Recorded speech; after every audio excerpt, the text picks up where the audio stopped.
In just less than 20 days from now, Nigerians will troop to polling stations across the country to elect a president and National Assembly members for the country. As you can expect, the political scene in the country is fully charged up.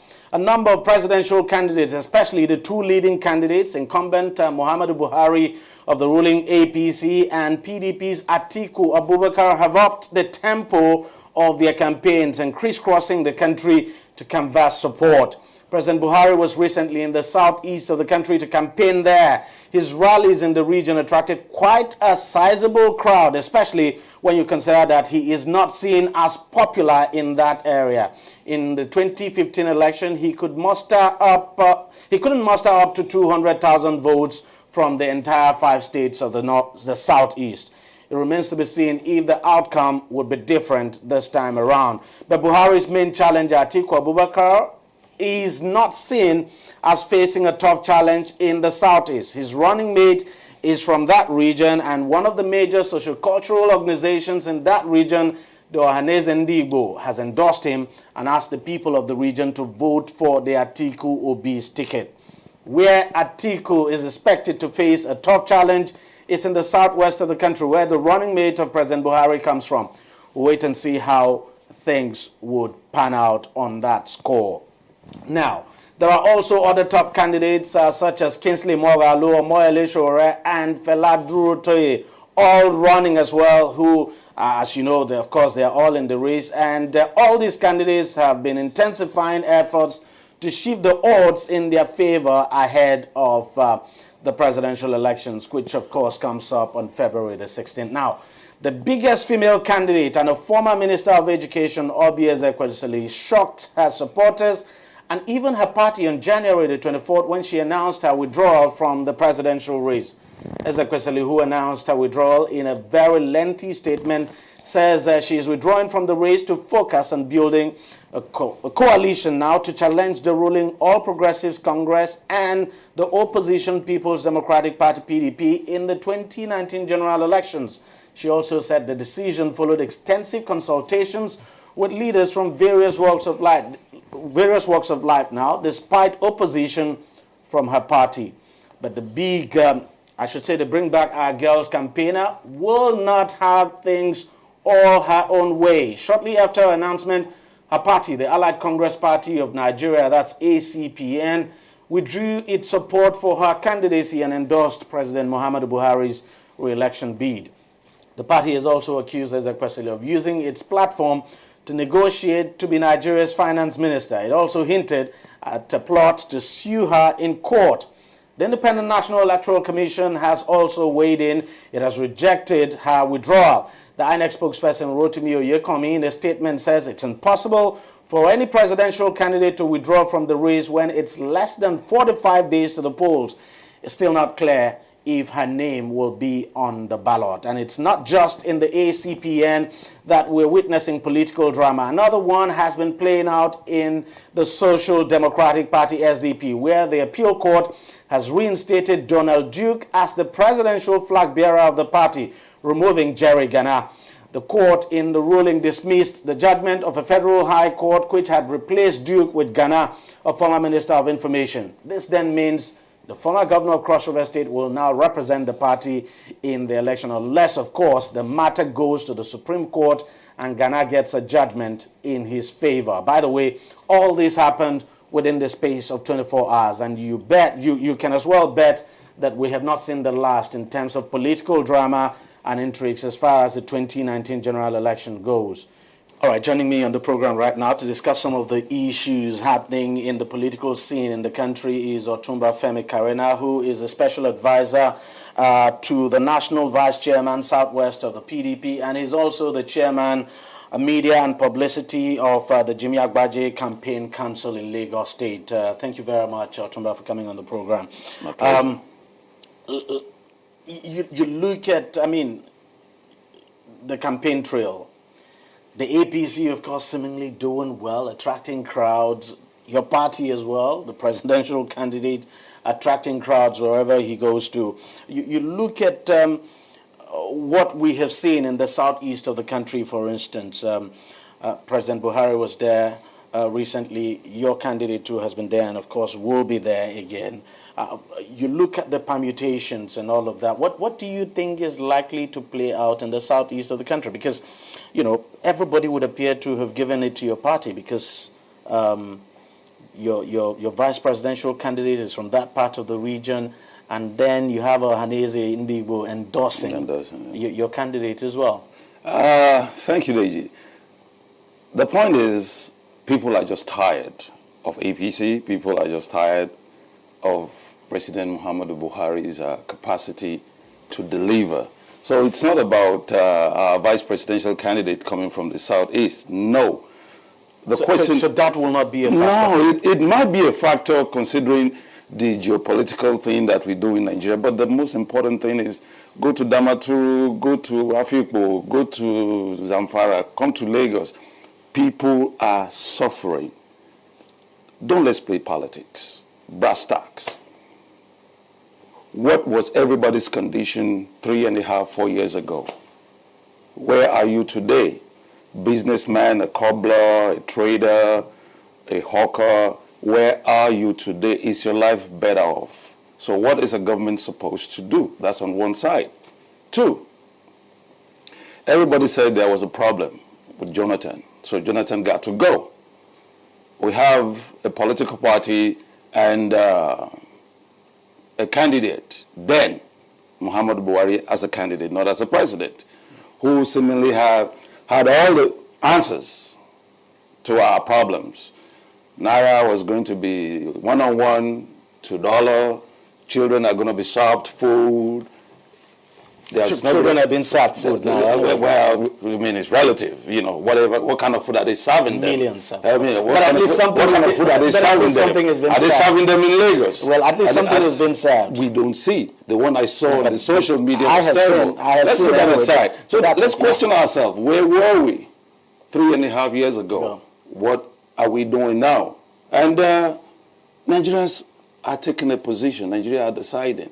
And it's about time we stop playing politics. Are you saying that? You saying that, the endorsement of Ohanaeze Ndigbo, for instance, doesn't really matter? And No, the fact that your vice presidential candidate is from the southeast too. Yes, we agree. Does not really matter and wouldn't make any difference at all. It matters. It will make a difference, but you have to put it on a balanced scale. What am I getting if I support this person? What am I getting if I support this person? So that's not the issue. They are going for a better team. Atiku Obi is a better team for them. Mind you, about 2 weeks ago, 2.5 weeks ago, Ohanaeze Ndigbo especially said they had not endorsed anybody. Yeah, exactly. So, for Christ's sake, you need to see the professionals in that socio-cultural group. They're not stupid people. They reason. They have professionals. They have highly placed, educated people. Yeah, well, they give their reasons. First is that their son is their son is the vice presidential candidate, and secondly, that your party has promised to restructure. They are better off. Bottom line, they are better off. Anyway, some people have said they are not speaking for the entire Igbos. Well, naturally, that would be in politics anyway. What about the Southwest? Fact is that the vice presidential candidate of the APC is from the southwest of the country, and the general impression out there is that your candidates might struggle in the southwest. I disagree. On the basis of that. I disagree. You see, people can see behind the curtains now. Professor Yemi Osinbajo, not taking anything away from him, he's not your everyday politician. You understand what I'm saying? He's a pastor, in quote. And as a professor. He's a pastor. He's a pastor in quotes. So let's leave it at that. I don't want to debate that, And he's a professor. Everything he's supposed to have done or use his position as a vice president to do, even for his people in Ikene, he has not done it. I have friends in Ikene, and I go to the Erike Day almost annually. You cannot pinpoint anything that he's done for the people in Ikene. I'm not saying Ogun State, neither am I saying Ogun East. And you're not saying the southwest of the country. You're saying... No, I'm starting from home. Okay. Charity begins at home. Okay, go on. Now, on a larger picture, on a larger platform, southwest, beside the Owobara, whatever they are giving everybody what has Vice President done. You can't say that. Are you saying, I'm not talking about what the Vice President has done. I'm zeroing down on the Vice President because we should be able to feel his impact.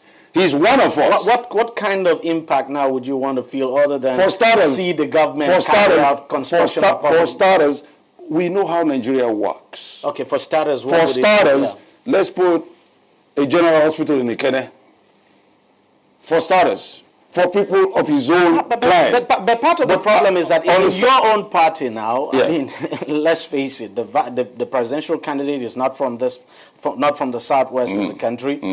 He's married from the southwest. Vice president of the vice presidential He's married from the southwest. And so he's an electoral woman. What I'm saying, if I was to take your argument, I mean, it means I've probably started arguing. No, I'm just saying if I was to take your position now, you know, as to what you have said about the vice president, it means, you know, the people of the Southwest should not expect to see anything.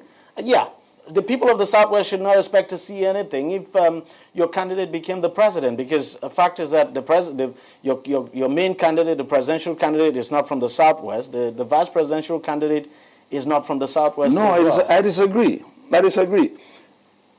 Atiku Abubakar is probably the most exposed politician we have in this race. Exposed in terms of everything. He's been there. He's seen the road. He knows where all the potholes are. He definitely knows what he needs to do to every zone. And besides, he will never forget Southwest. His wife is from Southwest. That's not an issue. Let's talk about something else. I mean, we saw one of the leading female candidates. Well, I wouldn't know whether to call her leading female candidates now, but, you know, quite popular, no doubt, stepping out of the race. I'm talking about Ezekwesili, and then saying that she is going to work to form a coalition that would ensure that neither your party nor the ruling APC comes back to power.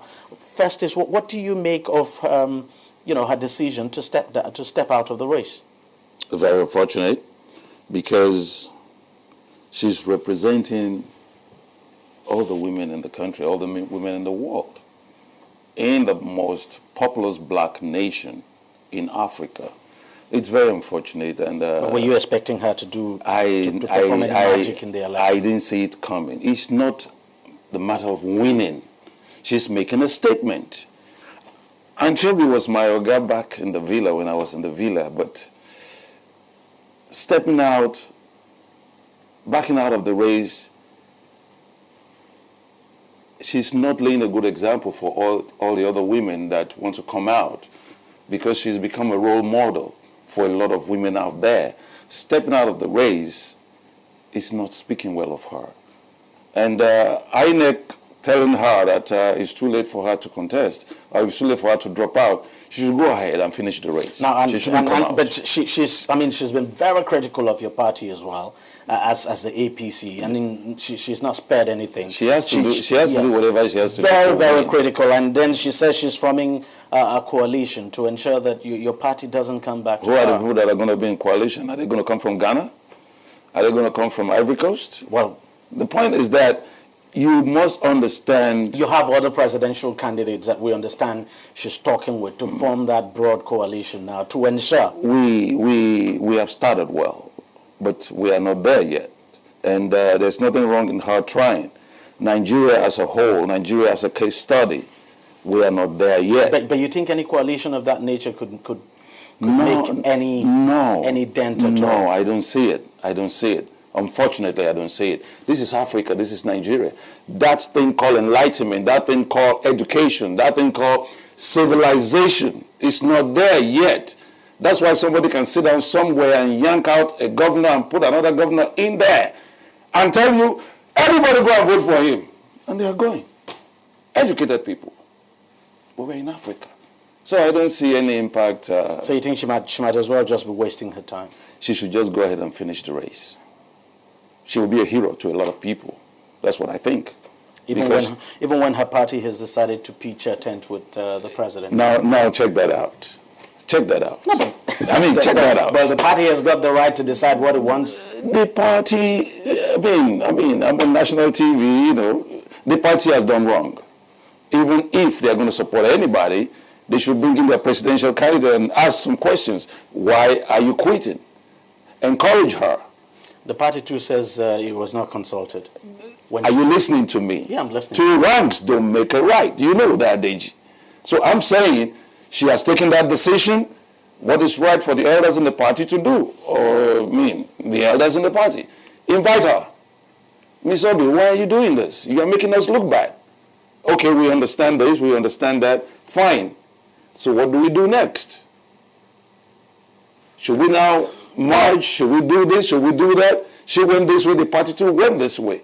You now see what I'm saying about Africa? Let's quickly talk about your chances in Lagos. Beautiful chances. You're in charge of the media of the Campaign Council. Yeah. We have not been talking much because it's a dividend Goliath kind of fight. I'm just surprised for you to say you've not been talking much. You need to talk much. You need to talk to people. Nah. Are you saying that you don't really need to talk much? No, that's not what I'm saying. I'm working behind the scene. That's what I meant. We've been on this race with this same team for about 18, 19 years now. So we know each other very well. It's not about talking on TV or on radio. The point is you need to get to the people, the electorate that will vote. Whether you like it or not, your party in Lagos is, let's face it, it's not the united one party it used to be in the past. We know that. I know that. We know that. Mm-hmm. Quite a lot of members have left. Some top members of your party have left. Let me ask you a question. No. Where did they go? Well, they've gone to the other side. They've gone to the other side, and some have gone elsewhere. You don't think this is also going to pose a problem for you? No, I don't think so. Basically, let me put it this way. Politicians come and go, and the electorate stays. Like you just rightly said, politicians have come into my party. Atumba, you know as well as I do. I mean, you're maybe respected. I know more. Yes, you know. Yeah, exactly. You know more than I do. Okay, but I mean, this is politics we're talking about here, and you know very well that every political leader has got his base and his own structure, and that it's one of the reasons why political parties will go to see if they could get, some individuals to join them, because they're becoming with their own structure and their own group. So fact is that we can deny the issue here, Deji, is money. Some of your top members who have left with their people. They left with their structure. No. I disagree on that. Okay, the issue is money. It's a personal thing. If I decide to go now to any party I desire or I wish, there's no guarantee. You don't expect that. I don't guarantee that. There may not be that guarantee, but the expectation is that your supporters would go with you. That is the mindset of the people out there, but they don't go. We just have to end this interview now, but very quickly, you said something very important, and I just want to take you up on it. You said politics in Nigeria is about money. It's about money. So if it's about money, then one can argue that your party has not got the kind of financial war chest that the APC has got in Lagos. No. So it means, are you now saying that your party doesn't stand a chance? When I said it's about money, you were asking why did the people in my party in Lagos State went over to the other party. But it's about money. But when it comes to the election, money will not electorate will have to make up their mind. Exactly. Do you understand? Yeah, absolutely. The electorate have to make up their mind. The cheap ones, which probably zero down to about 10% or 15% of the total electorate, can be given stipends to change their mind. But in this election, Deji, quote me, today's date, put it on your record. Jimmy Agbaje will not only be declared as winner, he'll be sworn in. Not declared. Say he will win the election. He will win. Declared. Sworn in. Okay. All right. As the next governor of Lagos State. We can only wish you the best of luck. Because that's what I would expect. By the grace of God. By the grace of God. To my Femi Carrena, thank you very much for coming on the program. Thank you so much, Deji. We'll take a short break and we'll be right back. On Deji 360, we don't just ask the questions. What is wrong with amending the Constitution the way the National Assembly members have been doing it? We seek answers. Constitution is constituent. Our problem is not lack of laws. Our problem is lack of the willpower to implement our laws. Answers that provide clarity. While we negotiate, we should try to make it a point that the girls must be complete. the clarity you need to make informed judgment so that you can make the right decision and take action. People are saying it is you politicians that are responsible for this, that you are the reason why this is happening. All these dollars that call themselves governors in this country. I wish we had people like Tony at the National Assembly. God forbid that I go to join that panel. Deji 360, providing clarity to issues.